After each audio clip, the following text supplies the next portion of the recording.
Welcome to AstroTalks with Los Angeles-based professional astrologer AstroKrys, your source for weekly astrology, spiritual talk, and moon magic. Your energetic support is much appreciated, and I thank you for your 5-star rating. You are a star. Gracias.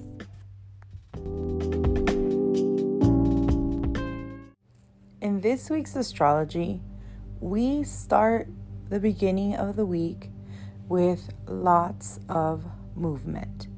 We have a beautiful set of aspects that are just calming the energy down, still creating movement and changes and adjustments, but all with harmony and positivity. Now, before I start with the astrology of the week, I did want to talk about a very auspicious alignment that is happening currently right now. So for the past week or so, we have been able to view all the planets at dawn, including Mercury. Now, Mercury is the hardest to view as he's the closest to the sun. So he travels so close that as soon as he's visible, about 30 minutes after that, the sun rises. And when the sun rises, we no longer can see the planets. Now, why is this a big deal? As a Hellenistic astrologer, this was one of the practices that builds astrology, the astrology that we know today. There has been modern astrology that has changed and influenced and developed, and I truly appreciate that because there's the evolution of consciousness and we are not stuck in the same mindset that we had back then when astrology was being created or developed or researched, which now at this point we use as those are the texts. That's the ancient astrology that we use and we reference back because those documents and texts would show us patterns that now we use. And this is why connecting and viewing these things are so important within astrology, which is something that I believe has been very disconnected. And in order to embody the full love, the full beauty of astrology, we do need to connect to the sky. And this is why, because astrologers didn't have fancy software like we do, which I'm so thankful for. I love it. Age of Aquarius. I love the software.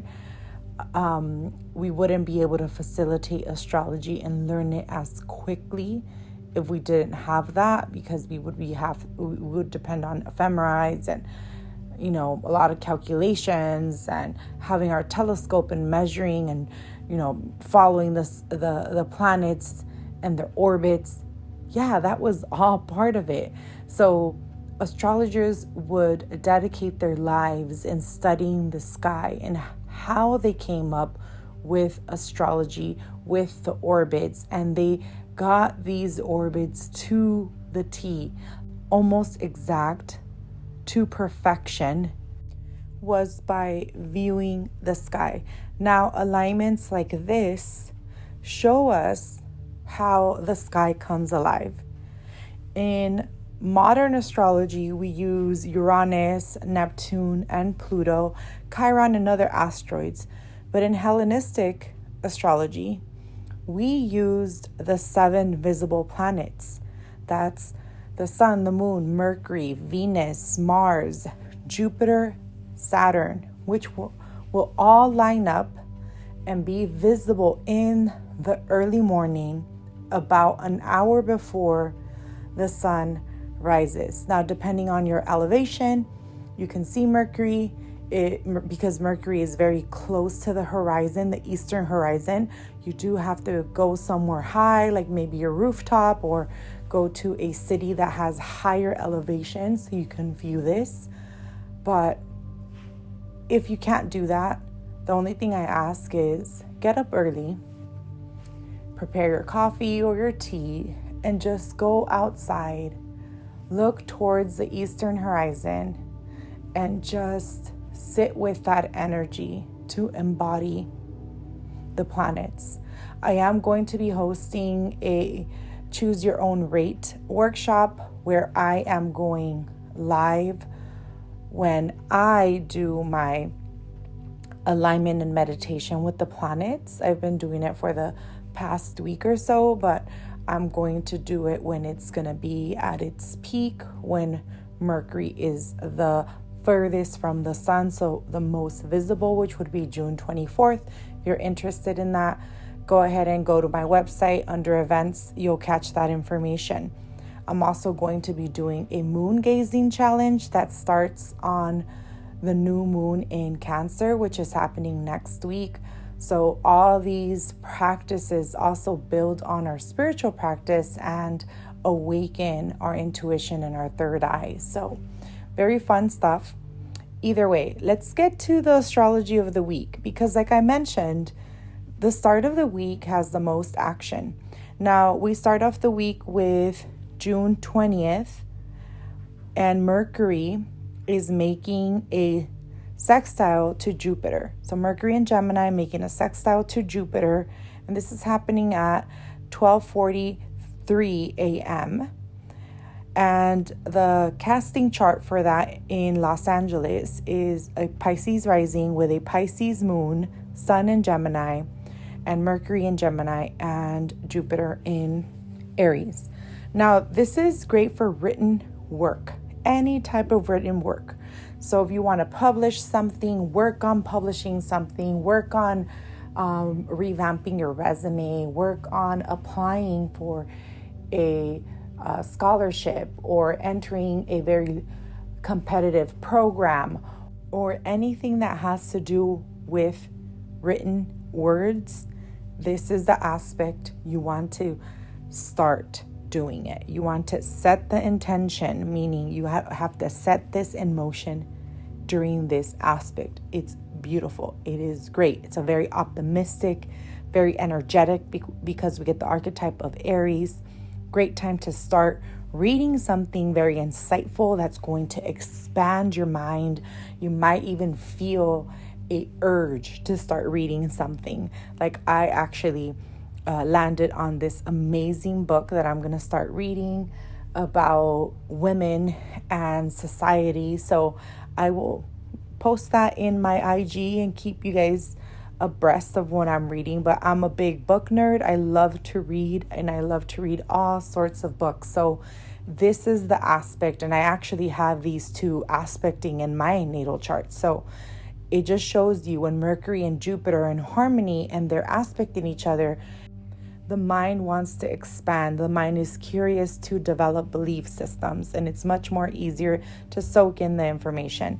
This is also good for enrolling in any educational course, or taking a e-course, or enrolling in a webinar, or spontaneously planning a getaway, a quick getaway to recharge, reset. So that is amazing, and that's for June the 20th.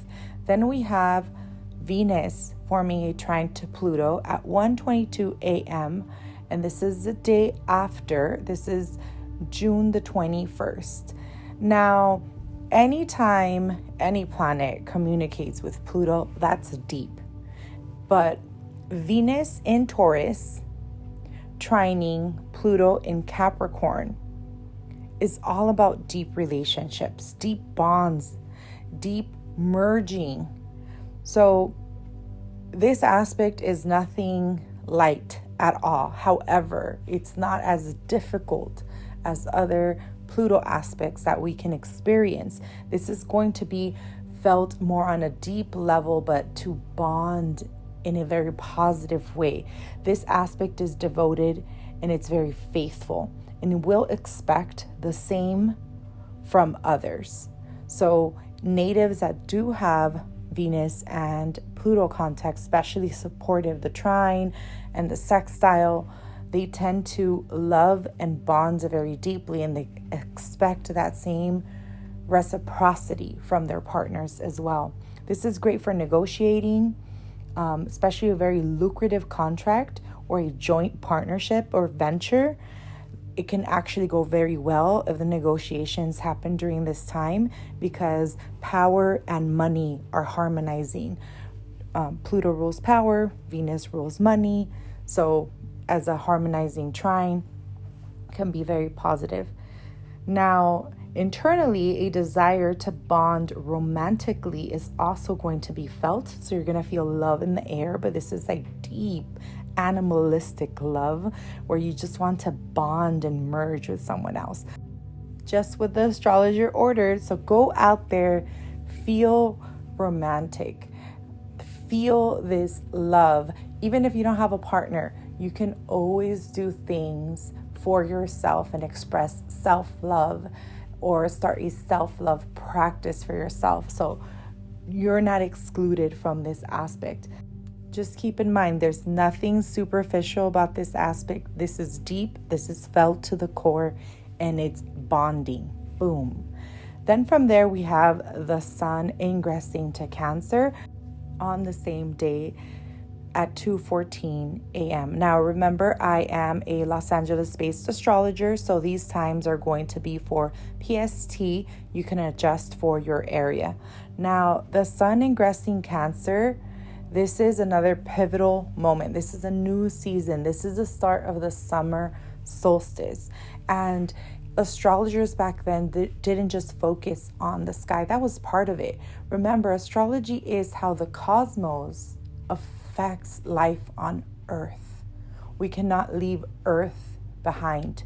We cannot leave the life that is living on Gaia behind, because they're part of it.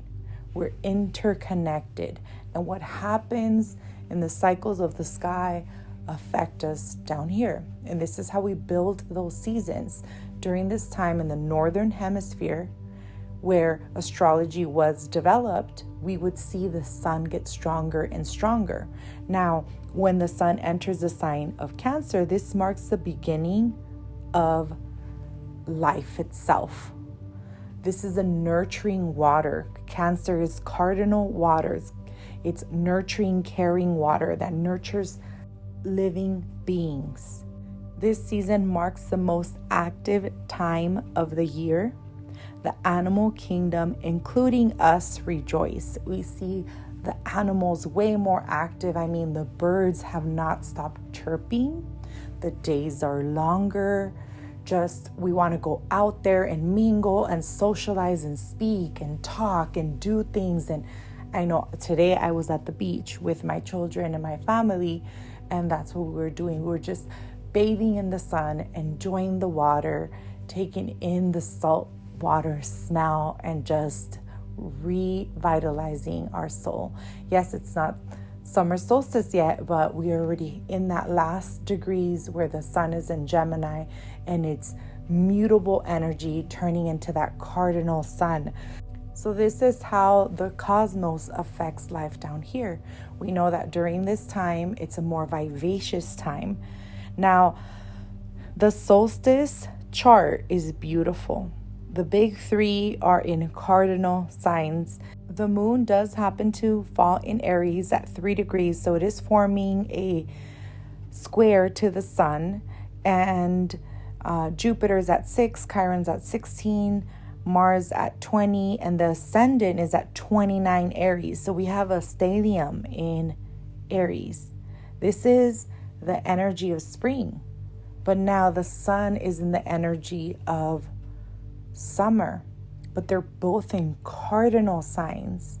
So what that means is we're still carrying on with the agenda, with everything that we planted during the spring equinox. We're going to see this move forward quickly and fast and spread. So there's a lot of changes.